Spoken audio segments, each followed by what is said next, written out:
భయ్య అందరూ కళ్యాణ్ పడాలని విన్నర్ రేస్లో పెడదాం అనుకుంటున్నారు. మేకర్స్ అయితే తాతలాడిపోతున్నారు. అందుకే వార్ వన్ సైడ్ ఎక్కడ తనుజ విన్ అయిపోతుందో అని లాస్ట్ 5 వీక్స్ నుంచి కళ్యాణ్ పడాలని లేపినంత ఎవరిని లేపలేదు. అండ్ ఆబ్వియస్లీ ఒక కామనర్ ఒక సెలబ్రిటీ విన్ అవ్వాలి కాబట్టి కళ్యాణ్ పడాలకి హైయెస్ట్ ఛాన్సెస్ ఉన్నాయి టాప్ 2లో ఉండడానికి, దానిలో డౌట్ లేదు. బట్ నాకు తెలిసి ఒక విన్నర్కి అన్నిటికంటే ఇంపార్టెంట్ ఒక సెల్ఫ్ రెస్పెక్ట్ అన్న క్వాలిటీ. బట్ నిన్న నుంచి చూస్తుంటే భయ్య కళ్యాణ్ పడాల ఒక పప్పెట్ అయిపోయాడు, ఒక స్లేవరీ చేస్తున్నాడు తనుజకి. తనుజ ఏం చెప్తే దానికి ఊ అంటున్నాడు, తనుజ ఏం చేసినా సై అంటున్నాడు, తనుజ ఏం చెప్పినా వింటున్నాడు, తనుజ ఇలా ఆడు అంటే ఇలా ఆడుతున్నాడు, ఇలా కూర్చో అంటే కూర్చుంటున్నాడు. ఇంతకంటే దరిద్రంగా ఎవరన్నా ఉంటారా భయ్య?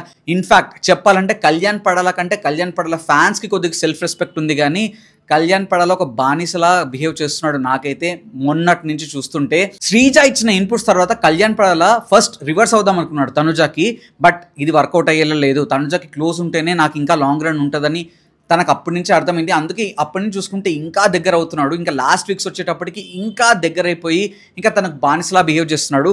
ఇంతకీ కళ్యాణ్ పడాల బిహేవియర్ మీరు లైవ్ చూస్తుంటే మీకు ఎలా అనిపిస్తుందో కామెంట్ సెక్షన్లో మెన్షన్ చేయండి. అండ్ ఇలాంటి హానెస్ట్ జెన్యూన్ రివ్యూస్ కోసం don't forget to like, share and subscribe. Life ఏ జిందగీ.